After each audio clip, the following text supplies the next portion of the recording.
Bonsoir à tous, j'espère que vous allez bien. Ce soir, je vous retrouve dans une nouvelle vidéo du calendrier de l'Avent ASMR. Et ce soir, j'avais envie de vous proposer une vidéo positive, good vibe, bonne ambiance. Comme vous l'avez vu au titre, ce soir, je vais vous parler de toutes les choses pour lesquelles je suis reconnaissante en 2022.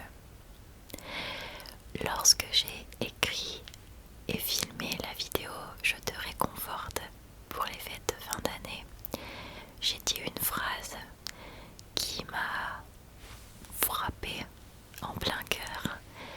C'est que malheureusement, on a trop tendance à se concentrer sur le négatif et on en oublie toutes les choses qu'on a accomplies dans l'année, car on se concentre uniquement sur celles qu'on n'a pas réussi à accomplir. Et j'ai voulu me mettre une gifle à moi-même parce que j'étais là à vous réconforter, à vous dire sauf que c'est exactement ce que je fais. Donc au début je me suis dit, juste pour moi, je vais lister chaque mois une chose pour laquelle je suis reconnaissante, sans forcément parler d'un but qui a été atteint. Il y en a, ce sont des buts, d'autres c'est juste voilà, des choses comme ça. Et en fin de compte, je me suis dit que j'allais en faire une vidéo pour vous, bien évidemment, mais finalement peut-être aussi un peu pour moi, au cas où je perde un peu espoir en 2023 ou que je ne sois pas au top de ma forme en repensant au but que je n'ai pas atteint en 2022. J'aurai toujours cette vidéo pour me permettre d'avoir une vue plus dégagée, plus positive sur ce que j'ai accompli ou les choses pour lesquelles je suis reconnaissante en 2022. Voilà. Pour ce faire, j'ai fait une petite introspection et au début je ne savais pas si je devais tout simplement lister au hasard des choses, mais j'ai quand même besoin d'un peu de cadre, donc je fais mois par mois. Même si parfois on a des périodes compliquées, dans le mois on a forcément une chose pour laquelle on peut être reconnaissante, ou du moins qui nous est rendue heureux ou heureuse. Bien évidemment, vous me connaissez, j'ai tout écrit, donc c'est parti. Je suis reconnaissante en janvier 2022 d'avoir fait une rechute dans ma dépression. Alors, je sais, comme ça a l'air boîte. J'étais malheureuse durant tout le mois de janvier. La fin d'année 2021, le 31 décembre, ça a été les funérailles de mon grand-père. Donc vraiment, on a fini l'année et on l'a commencé de façon... Voilà. J'ai eu le Covid en plus. Donc sur le papier, et j'ai fait une rechute sur ma dépression, donc sur le papier on pourrait dire que c'était le pire mois de mon année, et c'était le cas. Néanmoins, le fait d'avoir fait cette rechute, j'ai découvert de nouveaux traumatismes que j'avais enfouis, sur lesquels j'avais pas travaillé avec ma psy, et du coup je les ai guéris. Donc même s'il y a eu cette rechute dans ma dépression et que j'ai vraiment été malheureuse, j'ai pu, grâce à un soutien psychologique déjà de ma famille mais aussi professionnel, débloquer de nouveaux outils de guérison et appréhender des situations et des périodes de stress différemment. Donc oui, j'ai été malheureuse, mais j'en ai tiré quand même une guérison finalement de ce mois de janvier. Voyez, verre d'eau à moitié plein, à moitié vide. En janvier, si vous m'aviez posé la question, je vous aurais dit que c'était le pire mois de ma vie, que rien du tout ne s'est passé de bien. Or, avec du recul, c'est faux, puisque ça m'a permis de guérir des blessures que j'ignorais, tout simplement. Et que ce décès dans ma famille a fait ressurgir. Et vu qu'ils étaient en lumière, j'ai pu guérir ces bobos-là. Je suis reconnaissante en février 2022 d'avoir fêté mes 25 ans. Déjà voilà, un quart de siècle, mais surtout d'avoir repris l'écriture de Trauma partagé, puisque j'avais commencé à écrire en septembre 2021 et arrivé décembre, il y a eu le calendrier de l'Avent SMR 2021, donc ça a été, je l'ai un peu laissé de côté et puis je m'étais dit au 1er juin, début janvier je reprends.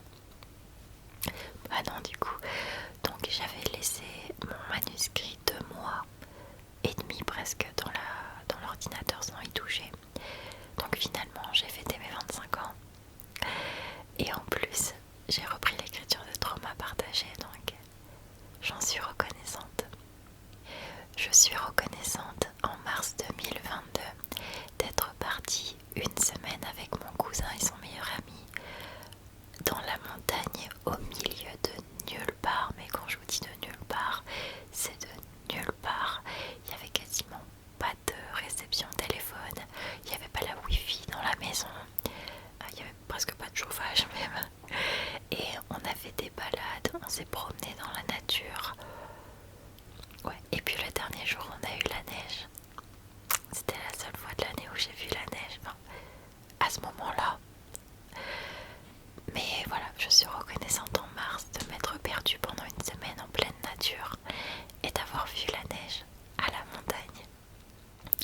Je suis reconnaissante en avril 2022 d'avoir fait des balades autour de chez moi, mais surtout d'avoir fini d'écrire le premier jet de Trauma partagé. À la base, j'aurais voulu que ce roman sorte le 21 juin 2022.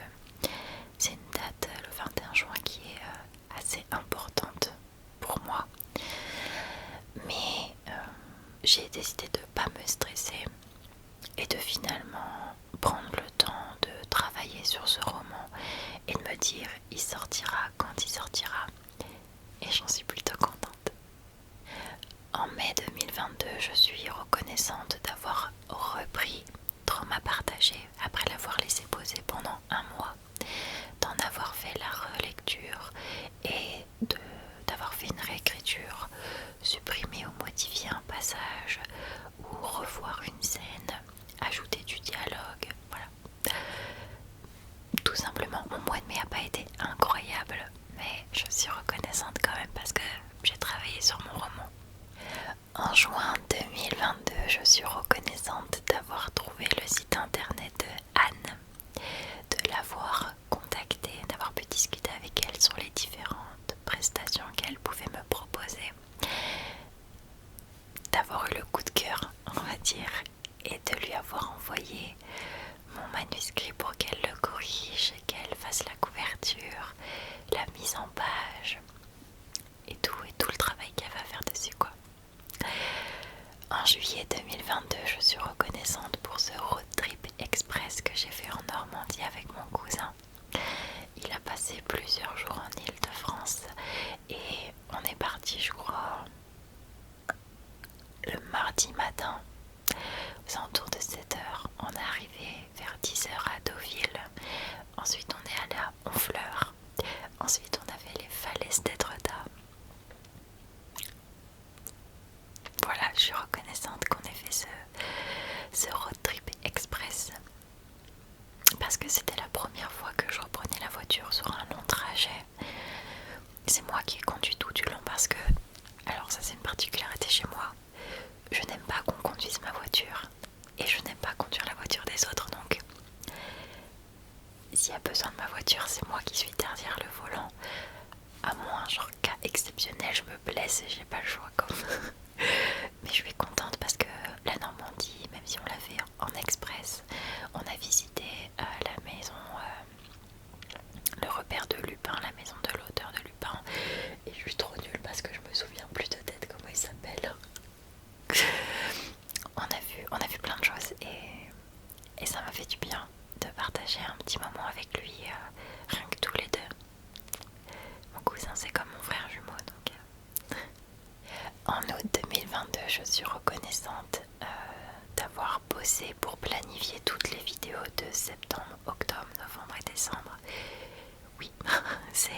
ce serait pour septembre et j'étais complètement ok.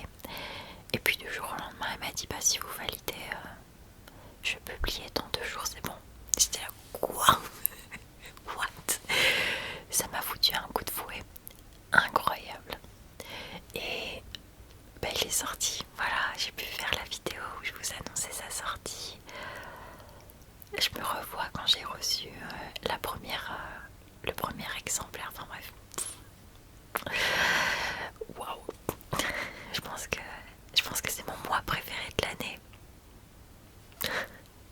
Pour le mois de septembre, je suis reconnaissante de m'être plongée à fond dans la lecture, même si durant toute l'année, j'ai lu des livres un peu à droite à gauche. En septembre, j'ai mis un point d'honneur à ne pas tout de suite me lancer dans l'écriture de mon 2e roman et de prendre du temps pour moi et faire des vidéos ASMR. Je sais pas combien de livres j'ai lu depuis septembre, mais je crois que j'en ai lu une bonne, ouais, entre 25 et 30 livres. Si. Donc je suis contente d'avoir repris goût à la lecture, d'avoir découvert de nouveaux livres, de nouveaux auteurs, Christina Loren, Anna Wang, j'en passe, c'est des meilleurs. Je suis contente d'avoir vraiment repris goût à la lecture. En plus septembre, pour le mois de septembre, j'ai filmé toutes les vidéos qui sont sorties au mois d'octobre. Voilà, donc c'était un boulot une charge de travail assez incroyable. Mais aussi, j'ai acheté les premiers calendriers de l'Avent que j'ai ouverts pour le mois de novembre. De toute façon, sur ma chaîne YouTube, à partir de septembre, la tranquillité, je connais pas. En octobre, j'ai publié toutes les vidéos du mois de l'horreur. J'ai écrit toutes les vidéos pour le calendrier de l'Avent ASMR. J'ai filmé toutes les vidéos d'ouverture de calendrier de l'Avent. Donc qui dit filmer dit aussi monter, je sais que je le précise pas, mais voilà. J'ai continué à lire et j'ai commencé les premières ébauches de mon 2e roman. Donc le mois d'octobre, ça a été assez chargé. Pour le mois de novembre 2022, je suis reconnaissante de cette série d'ouverture de calendrier. Voilà, d'avoir filmé une grande partie des vidéos du calendrier de l'Avent ASMR et d'avoir commencé l'écriture de mon 2e roman. Le souci, c'est que entre les vidéos calendrier, filmer les vidéos pour le calendrier de l'Avent ASMR et écrire tous les jours, j'ai pas bien su faire la balance, très sincèrement. Je suis tombée malade. Voilà. Et du coup, j'ai un peu délaissé mon manuscrit. Et je n'y ai pas au moment où je tourne cette vidéo. On est le 15 décembre, je crois. Je n'ai pas touché mon manuscrit depuis le 24 novembre. Mais heureusement, je tiens un journal minutieusement. Donc même si j'ai des grosses périodes où j'écris pas, c'est pas que j'ai pas envie, mais c'est que j'ai pas le temps. Et quand je reprendrai mon manuscrit, j'aurai mon journal de bord et au pire des cas, je lirai les derniers chapitres que j'ai écrits pour me relancer dedans. Mais il faut que j'arrête de commencer à écrire des romans vers la fin de l'année parce que c'est pas gérable en fait. Pour 2023, ne pas commencer à écrire un roman à partir de septembre parce que ce sera foutu d'avance. Et pour décembre 2022, je suis reconnaissante pour ce calendrier de l'Avent ASMR. Même si j'ai eu des soucis techniques avec YouTube, je suis quand même reconnaissante d'avoir créé 24 vidéos. Je suis reconnaissante de l'accueil que vous avez apporté à ces 24 vidéos. Je suis aussi reconnaissante d'avoir planifié l'année à venir, d'avoir continué à cultiver ma créativité, que ce soit pour des idées de vidéos, mais aussi pour des idées de scènes dans des romans ou des idées d'histoires pour de futurs romans. Même si la magie de Noël pour moi n'était pas au rendez-vous cette année et n'est pas au rendez-vous cette année, je suis reconnaissante d'avoir quand même trouvé des cadeaux pour ma famille, mon poignet à craquer. Voilà, d'avoir planifié l'année à venir en termes de vidéos, d'être toujours là finalement. Je suis reconnaissante d'avoir fêté 7 ans chaîne, ça fait 7 ans que je suis sur YouTube. Je me revois encore à 18 ans publier ma première vidéo. Aujourd'hui j'en ai 25. Ouais, l'année prochaine ce sera 8 ans de chaîne, puis 9 ans, et puis 10 ans. Je serai devenue une adulte sous vos yeux. Et voilà, ça me fait quelque chose. Mais il y a plein d'autres choses pour lesquelles je suis reconnaissante, qui n'ont pas un rapport avec un mois particulier. Déjà le fait d'avoir beaucoup lu, et je compte pas m'arrêter là. J'ai perdu ce goût pour la lecture, je ne sais pas comment, je pense. Je lisais beaucoup quand j'étais en L, parce que forcément on avait beaucoup de livres à lire. Mais c'était pas des livres qui me donnaient fondamentalement envie. Et du coup, au travers des années, j'ai relu toujours les mêmes. Crime d'Orient Express, Ils étaient 10, Orgueil et préjugés, Voyage au centre de la Terre, Meurtre sur le Nil, enfin voilà. Et je suis contente d'avoir découvert de nouveaux auteurs, de nouvelles histoires, et d'avoir repris goût à la lecture parce que j'ai toujours adoré lire en fait. Je suis également contente d'avoir repris le sport régulièrement, même si je ne fais pas du sport dans le but de m'amincir ou de maigrir. Je le fais surtout pour rester en bonne santé. Mine de rien, je suis assez sédentaire.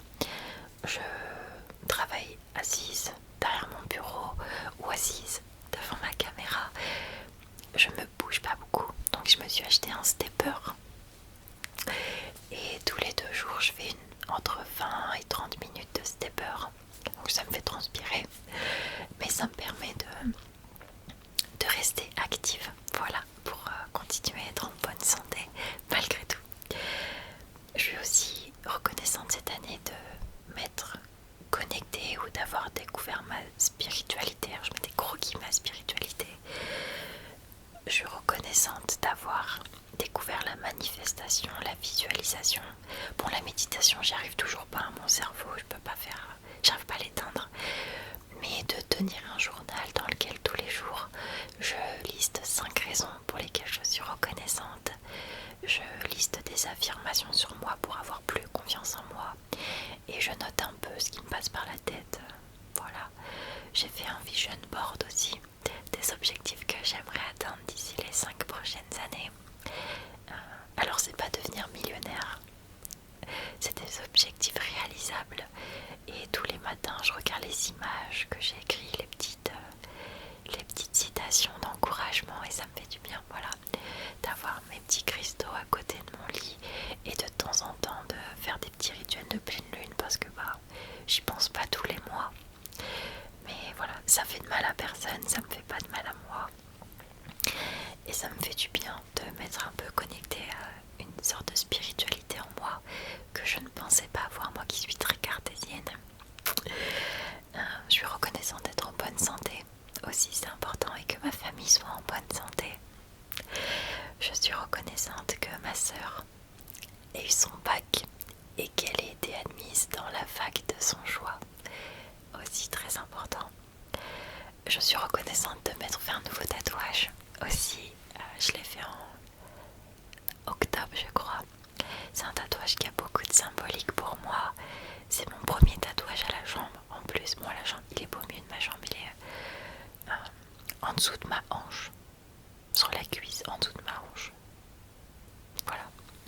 J'avais posté une story vite fait sur Instagram. Et voilà, je suis très contente. Et je suis surtout contente cette année d'avoir beaucoup rigolé. Parce que mine de rien, ce début d'année a été très compliqué.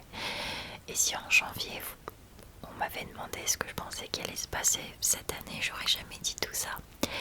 Donc je suis contente d'avoir beaucoup rigolé, d'avoir beaucoup fait rire les personnes que j'aime, d'avoir pu être leur petit rayon de soleil quand eux avaient des journées bof. Et je suis reconnaissante qu'ils aient été mon petit rayon de soleil quand moi j'avais des journées bof. Voilà. Malgré les hauts et les bas, finalement j'ai plein de raisons d'être reconnaissante. Et je sais que parfois c'est difficile de voir le verre à moitié plein et qu'on a tendance à être dur envers nous-mêmes et nous flageller, nous auto-flageller, à nous dire tu n'as pas atteint cet objectif-là, t'es nul. Oui. On peut être parfois très dur s'il vous plaît, ne le soyez pas. Et si vous êtes dans cette fin d'année en train de douter et que vous faites une rétrospective et que vous n'êtes pas satisfait ou satisfaite de ce que vous avez atteint, posez-vous une petite heure et faites la liste mois par mois des choses pour lesquelles vous pouvez être reconnaissante. Même si c'est un objectif ou quelque chose que vous n'avez pas continué toute l'année. Par exemple, vous êtes dit, je me mets au sport, mettons en janvier, et que vous avez tenu que jusqu'à février. Et après, parce que vous avez eu d'autres choses, que la vie est imprévisible, vous avez arrêté en fait ce sport. C'est pas grave. Vous avez pris une résolution en janvier, vous vous y êtes tenu en janvier et en février. 2 mois, c'est déjà pas mal. Enfin voilà, j'avais envie de vous faire cette petite vidéo good vibes, cette petite vidéo d'encouragement, cette petite vidéo positive. Moi non plus, j'ai pas atteint tous mes buts et tous mes objectifs de 2022. C'est pas grave, il y a 2023 qui arrive et puis après il y a 2024 et 2025. La vie c'est pas une course, prenez votre temps, faites les choses à votre rythme et quand vous atteindrez ces objectifs ou ces buts, n'oubliez pas de les célébrer, de les fêter. Écoutez, je vais vous laisser. J'espère que cette vidéo vous a fait du bien. N'hésitez pas à me dire vous aussi quels sont les objectifs que vous avez atteints cette année, les buts que vous vous étiez fixés et que vous avez réussi à achever, même s'il n'y a pas de petite victoire dans la vie, même si c'est un truc qui pour vous paraît insignifiant. Si c'était un but, c'est que c'était important pour vous. Donc n'hésitez pas à encourager les autres et dites en commentaire tout simplement quels sont les buts que vous avez atteints, quelles sont les choses pour lesquelles vous êtes reconnaissante cette année ou reconnaissant, et partageons un peu de positivité